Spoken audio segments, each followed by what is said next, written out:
Let's get right into it. Number 15. The Dancing Plague. In 1518, in the city of Strasbourg, which was then part of the Holy Roman Empire, a woman named Frau Trophia walked into the street and started dancing. Not like festival dancing. Not the vibes are immaculate dancing. She danced non-stop, completely involuntarily, for 6 straight days. By the end of the week, she had company. 34 more people had joined her in the world's most cursed flash mob. Within a month, the number swelled to around 400 people, all dancing without rest, without food, without sleep, collapsing from exhaustion and in some cases dying from heart failure or strokes. The city officials, bless their hearts, decided the cure for too much dancing was more dancing. They hired musicians. They built a stage. They genuinely thought the disease would burn itself out if people just finished whatever invisible song was playing in their heads. It did not work. Modern historians and psychologists believe this was a case of mass psychogenic illness, essentially a collective stress breakdown in a population that was already being crushed by famine, disease, and the general misery of medieval life. The brain, unable to process that level of suffering, outsourced the breakdown to the body. The twitching, the convulsing, the inability to stop. It was trauma with a beat. What makes this extra unsettling is that this wasn't a one-time thing. Similar dancing plagues had occurred in the centuries before Strasbourg, spreading through communities like social contagion. People weren't faking it. Their feet literally could not stop. Some of them bled through their shoes. Think about that the next time you're dancing at a wedding feeling awkward. At least you can sit down. The really creepy part? This story barely shows up in standard European history curricula. You'll get pages about wars and monarchies and trade routes, but apparently hundreds of people involuntarily danced themselves to death wasn't considered significant enough for the syllabus. Number 14. The Radium Girls. Some industries have dirty secrets. This one had a literally glowing one. In the 1920s, a company called the United States Radium Corporation hired hundreds of young women to paint watch dials with radium-based paint. Because radium glows in the dark, and apparently people needed to know what time it was at 3 a.m. badly enough to poison their workforce over it. The women were instructed to point their brushes between their lips to get a fine tip. Their supervisors told them the radium was completely harmless. Some of the women even painted their nails and teeth with it for fun, glowing at dances like the world's most radioactive disco balls. Then their jaws started falling apart. Radium, it turns out, behaves chemically like calcium in the body. So when these women ingested it repeatedly, their bones absorbed it, especially the dense, calcium-rich bones of the jaw. The radium then began decaying inside them, releasing radiation at close range, essentially destroying bone tissue from the inside out. Women lost teeth, then jaw sections, then their lives. The bones that were removed from their bodies glowed in the dark after death. Their graves are still measurably radioactive today. The truly enraging part? The company knew. Their own physicists wore lead protection while handling the same material they told the workers to lick. When the women began getting sick, the corporation hired its own doctors to diagnose them with syphilis, a deliberate smear campaign designed to discredit them and avoid a lawsuit. In the 1920s, calling a working-class woman a syphilis patient was a reputation death sentence. The women fought back anyway. Several of them, already too sick to sit up in court, pursued legal action against the company. Their case helped establish the legal precedent that employees have the right to sue employers for damages caused by workplace negligence, a foundation of modern labor law. They essentially built worker protections with their dying bodies. Textbooks mention labor rights. They rarely mention the glowing women who bled for them. Number 13. Unit 731. There is a version of World War II history that most Western students receive, and then there is the version that includes Unit 731, and the gap between those two versions is significant enough to be deeply uncomfortable. Unit 731 was a covert biological and chemical warfare research unit operated by the Imperial Japanese Army in Manchuria between 1937 and 1945. What happened inside it was, by any clinical measure, among the most systematic and extreme human experimentation ever conducted. Prisoners, primarily Chinese, Korean, and Soviet civilians and POWs, were subjected to vivisection without anesthesia, deliberate infection with plague, cholera, and typhoid, pressure experiments, frostbite studies conducted by freezing limbs and then beating them to test when they'd break, and weapons testing at close range. Researchers called the subjects Maryuta, meaning logs. Conservative estimates placed the death toll at 3,000 people inside the facility. The wider biological warfare program it supported may have killed hundreds of thousands more through deliberately contaminated water supplies and disease bombs deployed across Chinese cities. Here's where the erasure gets deliberately constructed. After the war, the United States government made a deal with the unit's commander, General Shiro Ishii, and his researchers. In exchange for their data, the experimental results of what had been done to those thousands of people, the American government granted them full immunity from war crimes prosecution. The Nuremberg trials were happening simultaneously. The logic, apparently, was that the biological weapons data was too strategically valuable to waste on justice. The Soviet Union did prosecute several Unit 731 members, but Western history largely buried the story for decades. The immunity agreement remained classified. Ishii lived freely until 1959. Many of his researchers went on to prominent careers in Japanese medicine and academia. It wasn't a footnote that slipped through the cracks. It was an omission written deliberately in pencil and then quietly left out of the syllabus. Number 12. The Tulsa Race Massacre. Some events don't get erased from textbooks because they were obscure. Some get erased because they were too large, too damning, and too inconvenient to explain. In May and June of 1921, a prosperous black neighborhood in Tulsa, Oklahoma, known as Greenwood and nicknamed Black Wall Street, was destroyed over the course of roughly 18 hours. Destroyed is almost too soft a word. It was invaded. A white mob, deputized in part by local law enforcement, burned down over 35 blocks of homes, businesses, schools, churches, hospitals, and law offices. Some accounts and emerging archaeological evidence suggest that airplanes were used to fire on residents or drop incendiary devices, which would make it one of the first aerial attacks on a civilian population in American history. The official death toll was listed as 36. Survivors and historians have estimated the real number was likely in the hundreds. Mass graves have been found in Tulsa in recent years.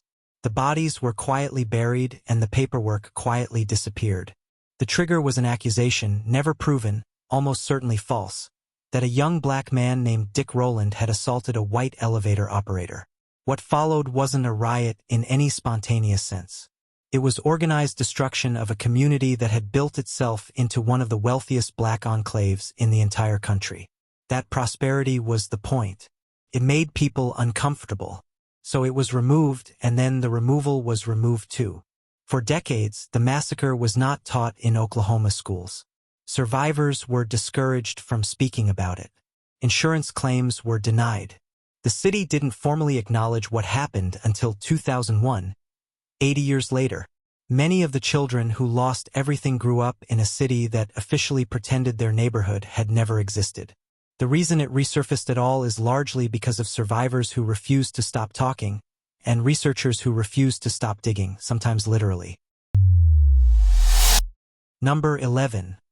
The Forgotten Famine That Wasn't Natural. Everyone learns about famines as natural disasters. Bad weather, failed crops, the cruel randomness of nature. What fewer textbooks explain is that some of the most catastrophic famines in modern history were not natural at all. They were engineered, accelerated, or deliberately ignored by governments with the power to stop them. The Bengal famine of 1943 killed between 2 and 3 million people in British-controlled India. What's routinely omitted is the paper trail. Churchill's war cabinet was informed of the famine's severity. Requests for food imports were denied or delayed. Grain was being exported out of Bengal even as people starved in the streets of Calcutta.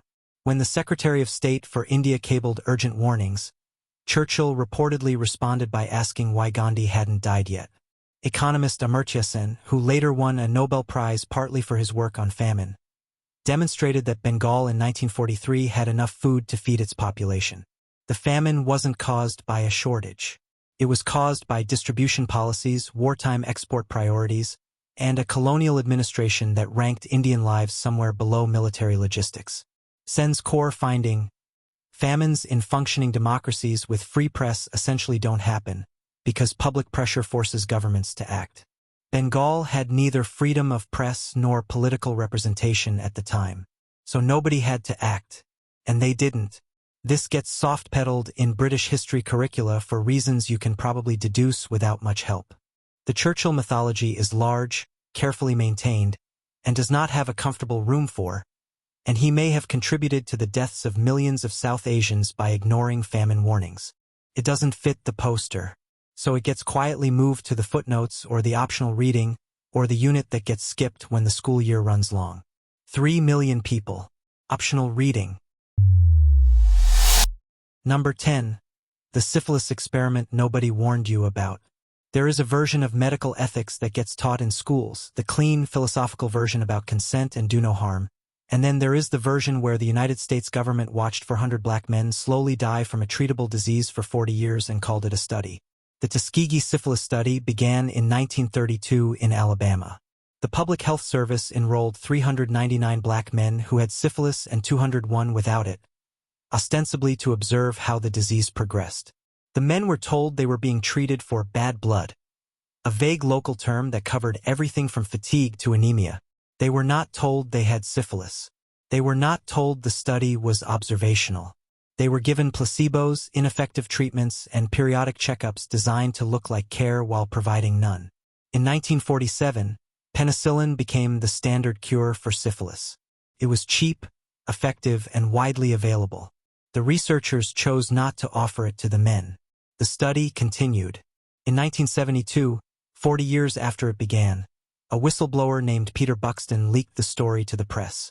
By then, 28 men had died directly from syphilis, 100 had died from related complications, 40 wives had been infected, and 19 children had been born with congenital syphilis.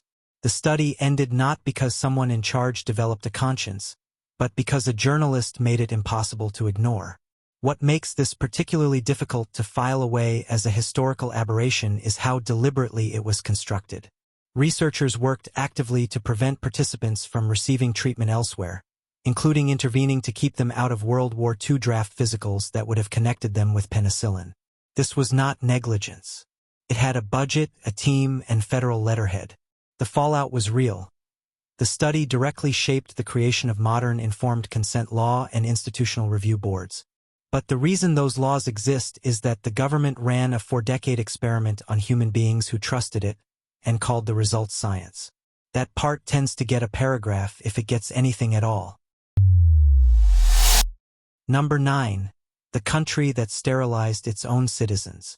Sweden has a reputation, deservedly, in many ways as a progressive, humane, equality-forward society, which makes it particularly jarring to learn that between 1935 and 1976, Sweden sterilized approximately 63,000 of its own citizens under a state eugenics program. The targets were disproportionately women deemed unfit for reproduction by social workers or psychiatric evaluators, people considered mentally ill, of mixed race, socially deviant, or simply poor and inconvenient. Many were coerced, told they could not leave institutions or access social benefits unless they consented to sterilization. Some were sterilized without meaningful consent at all. The youngest victims were teenagers. What makes this particularly unsettling in the context of erasure is the timing. The Nazi eugenics program, which Sweden's program predated and arguably influenced, became the defining example of state-sponsored eugenics in global consciousness after World War II. The horror of the Holocaust reframed eugenics as a specifically German, specifically fascist atrocity. That reframing was enormously convenient for every other country that had been running similar programs quietly and continued running them afterward. The United States had its own eugenics laws in over 30 states. Canada sterilized indigenous women, a practice that continued in documented cases into the 2000s. Japan had a eugenics protection law that remained active until 1996. Sweden's program only became a major public conversation in 1997, when a journalist named Maciej Zaremba published an investigation. The government issued an apology and a compensation scheme shortly after. The program had ended 21 years earlier. It had been running for 41 years before that. The lesson that textbooks tend to extract from the history of eugenics is, look what Germany did. The lesson they tend to skip is, and then look at everyone else. Number 8. The children who were sold to science. There is a particular kind of horror that comes not from malice in a dark room somewhere, but from bureaucratic cheerfulness. From paperwork filed in triplicate. From people who went home for dinner afterward. In the early 20th century, across the United States and parts of Europe, orphaned and institutionalized children were routinely used as test subjects for vaccine trials, pharmaceutical experiments, and disease exposure studies, with no consent from anyone, because legally no one was responsible for them. The state owned them, in effect, and the state contracted them out. One of the most documented cases involves a researcher named Olin Denstedt who, in the 1890s, tested a cholera vaccine on children in an orphanage in Cleveland. Similar experiments took place in institutions across New York, Pennsylvania, and New Jersey well into the 1950s. Children at the New York Willowbrook State School, a facility for children with intellectual disabilities, were deliberately infected with hepatitis in the 1950s and 60s, with parental consent that was obtained by informing parents that the waitlist for admission would move faster if they signed a particular form. The researchers framed it as protecting the children, since hepatitis was rampant in the facility anyway. The facility was rampant with hepatitis partly because of the conditions the institution itself maintained. The Willowbrook experiments were conducted by a New York University researcher named Saul Krugman. He won awards for his hepatitis research. The knowledge gained was real and medically significant. The children infected to produce it had no say in the matter and are not listed in the acknowledgments. What makes this a pattern rather than an isolated incident is the logic underneath it, the quiet institutional assumption that children without families, or children with disabilities, or children who were poor or brown or inconvenient, existed on a slightly different moral plane. Not quite full people. Close enough to test on. Far enough from power that nobody would make a fuss. The fuss eventually came decades late and produced better ethical frameworks. The children it came too late for remain in the footnotes, if there at all.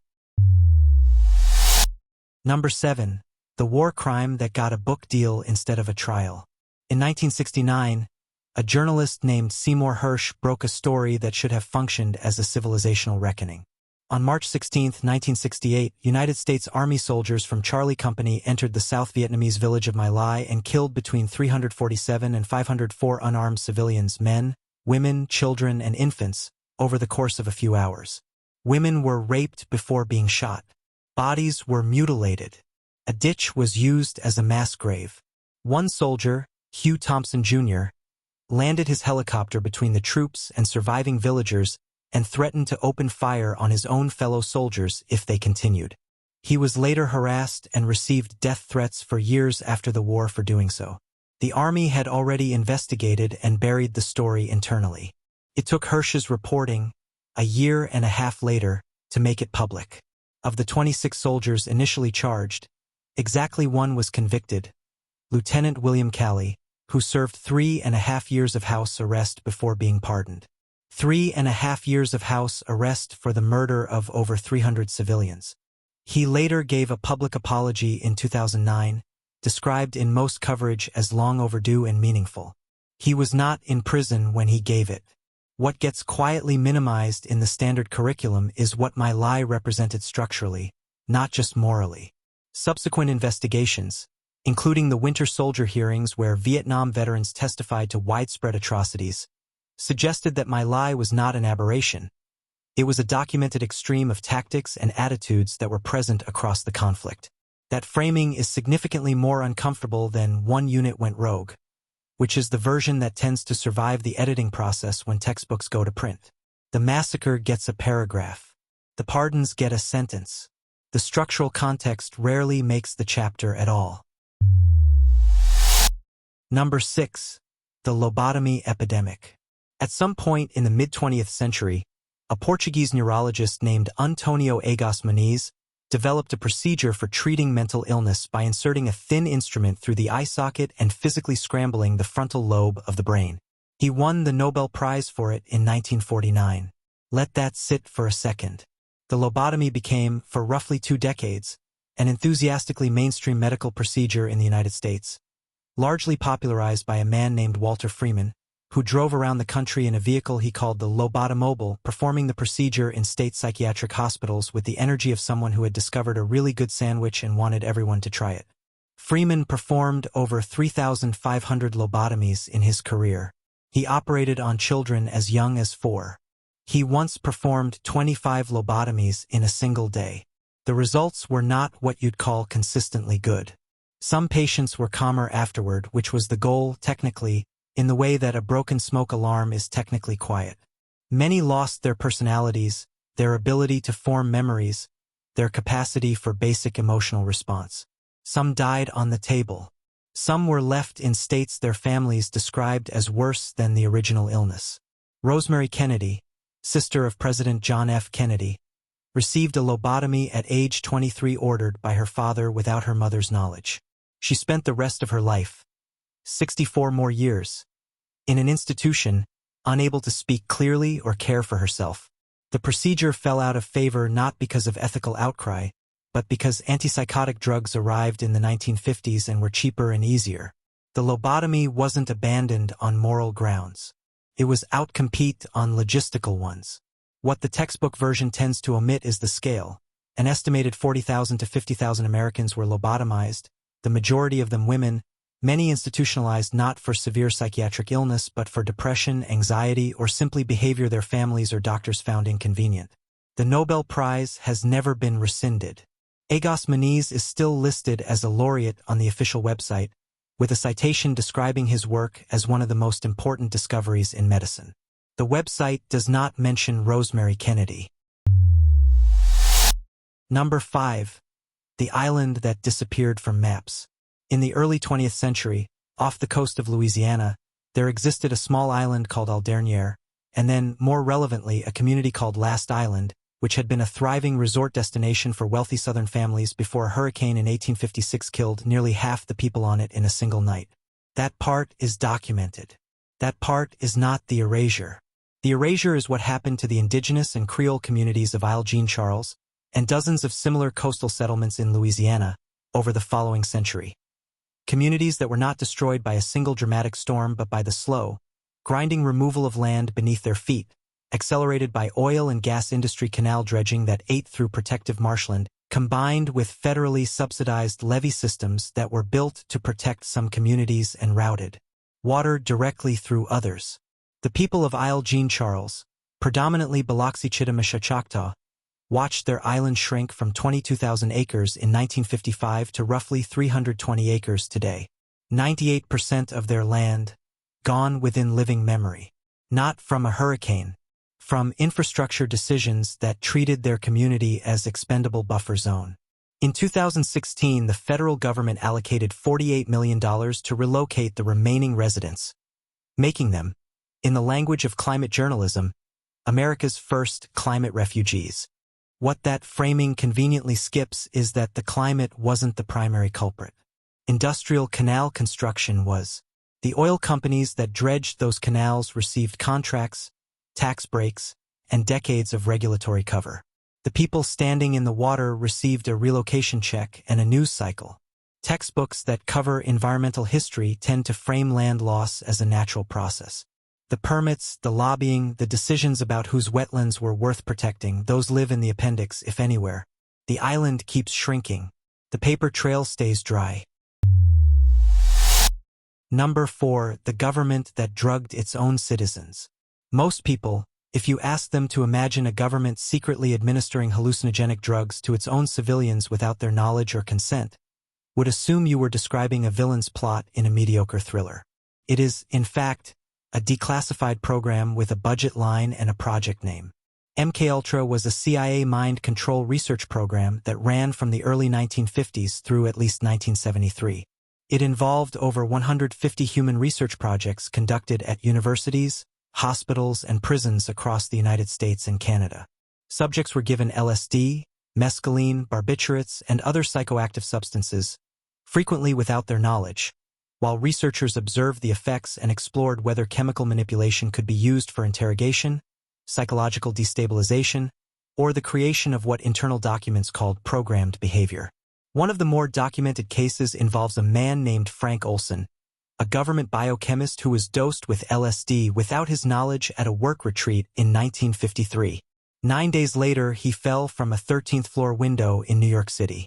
The official verdict was suicide. His family has contested that conclusion for decades, and a 1994 exhumation found evidence of blunt force trauma to the head inconsistent with a fall. The case remains technically open. The program also funded experiments at Canadian psychiatric institutions, where a researcher named Ewan Cameron subjected patients to weeks of drug-induced sleep, electroconvulsive therapy administered at many times the normal voltage, and recorded messages played on loop in an attempt to depattern and reprogram personality. Patients came in for depression and left unable to remember their own names or recognize their children. The CIA destroyed the majority of MKUltra documents in 1973, shortly before a congressional investigation. What survived was recovered through a Freedom of Information request that found misfiled documents in a financial records building. The program's existence only became public knowledge because someone filed paperwork in the wrong cabinet. The question that textbooks rarely sit with is not whether MKUltra happened. It's confirmed, it's declassified, it has Senate hearing transcripts. The question is what it means that a democratic government ran it for 20 years, destroyed the evidence, and the main reason we know about it at all is a filing error. Number 3. The massacre dressed up as a riot. The word riot does a lot of heavy lifting in American historical memory. It implies chaos, mutual violence, something that erupted from both sides simultaneously and burned itself out. It implies an absence of clear victims.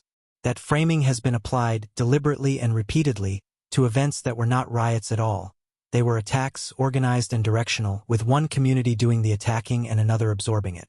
The Elaine Massacre of 1919 is one of the least known examples of this pattern, and one of the most staggering in scale.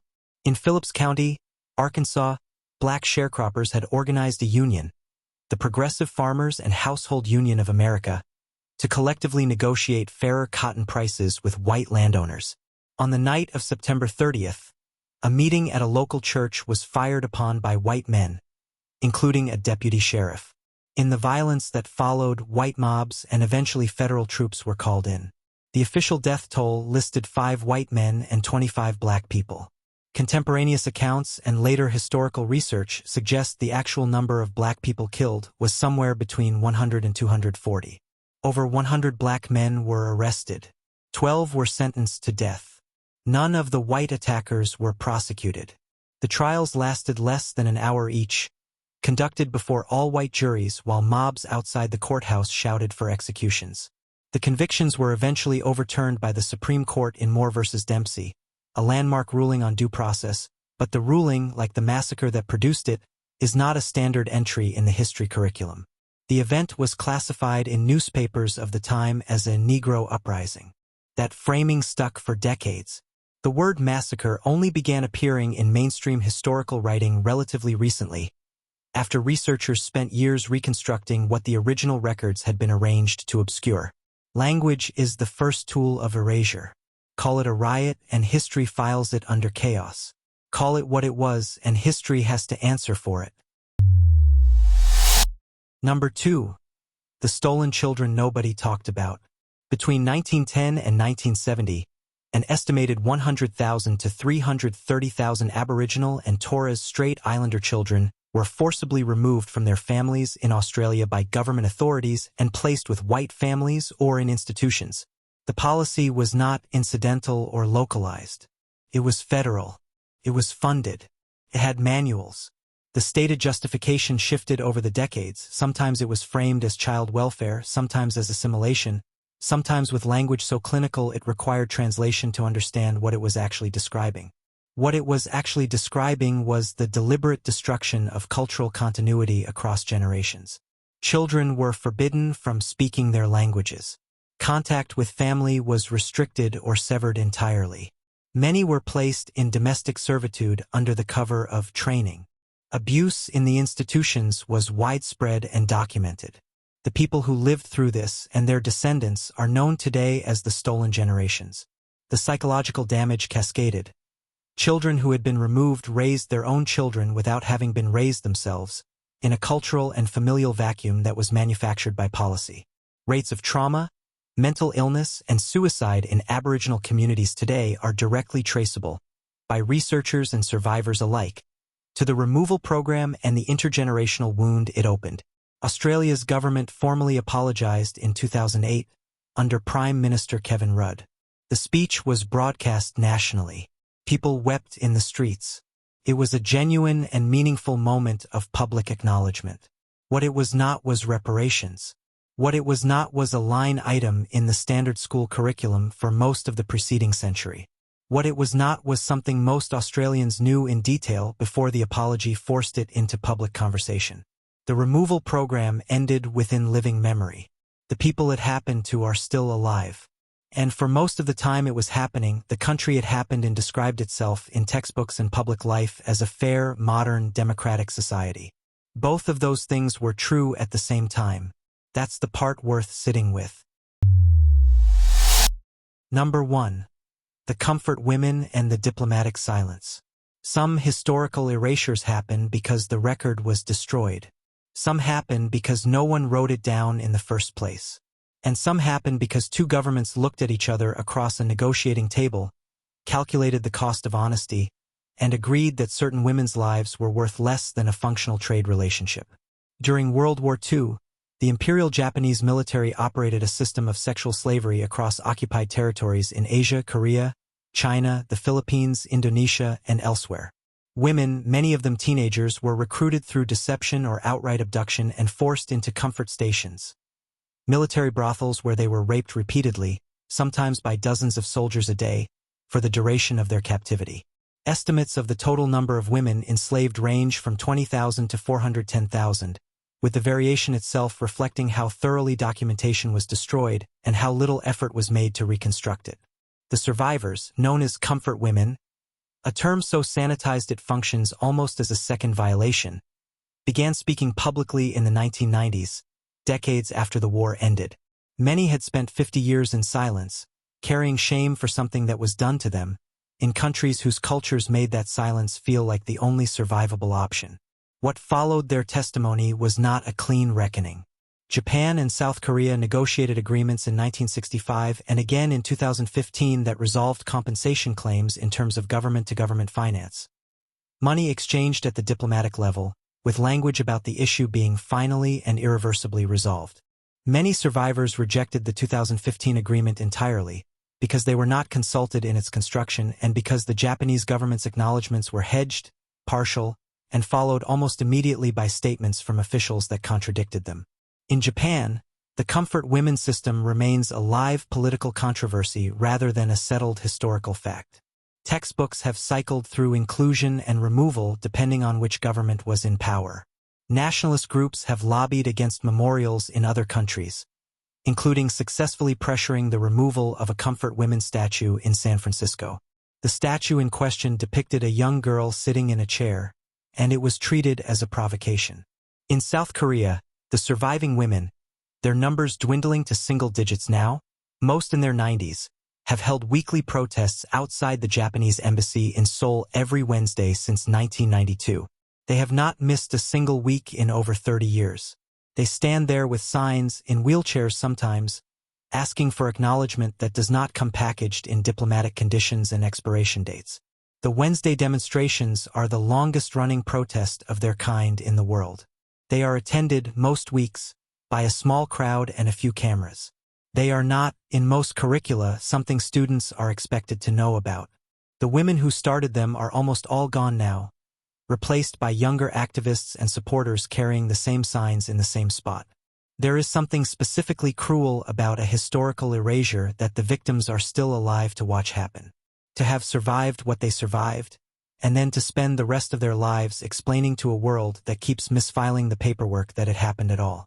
History doesn't erase itself. People make decisions in offices and editorial meetings and diplomatic negotiations about what the next generation will be handed. Those decisions have authors. The silence has a signature. That's all for today. I'll be making similar videos in the future. Subscribe to see them.